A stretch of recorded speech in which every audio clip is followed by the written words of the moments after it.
حضرت صلی اللہ علیہ وآلہ وسلم پر وحی کا ابتدائی دور اچھے سچے پاکیزہ خوابوں سے شروع ہوا۔ آپ خواب میں جو کچھ دیکھتے وہ صبح کی روشنی کی طرح صحیح اور سچا ثابت ہوتا۔ پھر من جانب قدرت آپ تنہائی پسند ہو گئے اور آپ نے غار حرا میں خلوت نشینی اختیار فرمائی اور کئی دن اور رات وہاں مسلسل عبادت اور یاد الہی و ذکر میں مشغول رہنے لگے۔ جب تک گھر آنے کو دل نہ چاہتا توشہ ہمراہ لیے ہوئے وہاں رہتے۔ توشہ ختم ہونے پر ہی اہلیہ محترمہ حضرت خدیجہ رضی اللہ تعالی عنہا کے پاس تشریف لاتے اور کچھ توشہ ہمراہ لے کر پھر وہاں جا کر خلوت گزین ہو جاتے۔ یہی طریقہ جاری رہا یہاں تک کہ آپ پر حق منکشف ہو گیا اور آپ غار حرا ہی میں قیام پذیر تھے کہ اچانک حضرت جبرائیل علیہ السلام آپ کے پاس حاضر ہوئے اور کہنے لگے کہ اے محمد پڑھو۔ آپ فرماتے ہیں کہ میں نے کہا کہ میں پڑھنا نہیں جانتا۔ آپ صلی اللہ علیہ وسلم فرماتے ہیں کہ فرشتے نے مجھے پکڑ کر اتنے زور سے بھینچا کہ میری طاقت جواب دے گئی۔ پھر مجھے چھوڑ کر کہا پڑھو۔ میں نے پھر وہی جواب دیا کہ میں پڑھا ہوا نہیں ہوں۔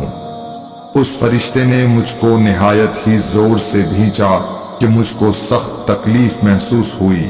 پھر اس نے کہا کہ پڑھ۔ میں نے کہا میں پڑھا ہوا نہیں ہوں۔ فرشتے نے تیسری بار مجھ کو پکڑا اور تیسری مرتبہ پھر مجھ کو بھینچا۔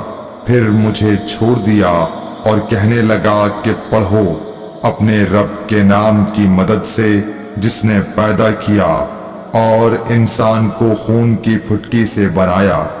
پڑھو اور آپ کا رب بہت ہی مہربانیاں کرنے والا ہے۔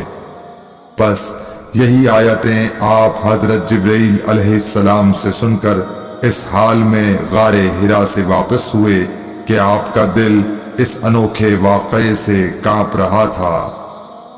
آپ حضرت خدیجہ کے ہاں تشریف لائے اور فرمایا کہ مجھے کمبل اوڑھا دو، مجھے کمبل اوڑھا دو۔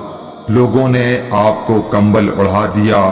جب آپ کا ڈر جاتا رہا تو آپ نے اپنی زوجہ محترمہ حضرت خدیجہ رضی اللہ تعالی عنہا کو تفصیل کے ساتھ یہ واقعہ سنایا اور فرمانے لگے کہ مجھ کو اب اپنی جان کا خوف ہو گیا ہے۔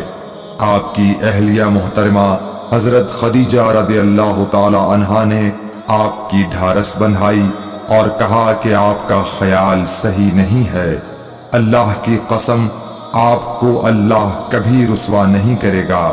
آپ تو اخلاق فاضلہ کے مالک ہیں۔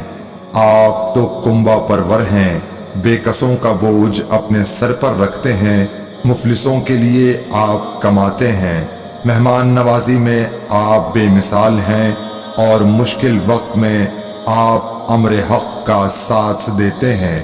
ایسے اوصاف حسنہ والا انسان یوں بے وقت ذلت و خواری کی موت نہیں پا سکتا۔ پھر مزید تسلی کے لیے حضرت خدیجہ رضی اللہ تعالی عنہا آپ کو ورقہ بن نوفل کے پاس لے گئیں جو ان کے چچا زاد بھائی تھے اور زمانہ جاہلیت میں نصرانی مذہب اختیار کر چکے تھے اور عبرانی زبان کے کاتب تھے۔ چنانچہ انجیل کو بھی حسب منشائے خداوندی عبرانی زبان میں لکھا کرتے تھے۔ انجیل سریانی زبان میں نازل ہوئی تھی، پھر اس کا ترجمہ عبرانی زبان میں ہوا۔ ورقہ اسی کو لکھتے تھے۔ وہ بہت بوڑھے ہو گئے تھے، یہاں تک کہ ان کی بینائی بھی رخصت ہو چکی تھی۔ حضرت خدیجہ رضی اللہ تعالی عنہا نے ان کے سامنے آپ کے حالات بیان کیے اور کہا کہ اے چچا زاد بھائی، اپنے بھتیجے محمد صلی اللہ علیہ وسلم کی زبانی ذرا ان کی کیفیت سن لیجئے۔ وہ بولے کہ بھتیجے آپ نے جو کچھ دیکھا ہے اس کی تفصیل سناؤ۔ چنانچہ آپ صلی اللہ علیہ وآلہ وسلم نے از اول تا آخر پورا واقعہ سنایا، جسے سن کر ورقہ بے اختیار ہو کر بول اٹھے کہ یہ تو وہی ناموس معزز رازدان فرشتہ ہے جسے اللہ نے حضرت موسیٰ علیہ السلام پر وحی دے کر بھیجا تھا۔ کاش میں آپ کے اس عہد نبوت کے شروع ہونے پر جوان عمر ہوتا، کاش میں اس وقت تک زندہ رہتا جبکہ آپ کی قوم آپ کو اس شہر سے نکال دے گی۔ رسول کریم صلی اللہ علیہ وآلہ وسلم نے یہ سن کر تعجب سے پوچھا کہ کیا وہ لوگ مجھ کو نکال دیں گے، حالانکہ میں تو ان میں صادق و امین و مقبول ہوں۔ ورقہ بولا، ہاں یہ سب کچھ سچ ہے، مگر جو شخص بھی آپ کی طرح امر حق لے کر آیا لوگ اس کے دشمن ہی ہو گئے ہیں۔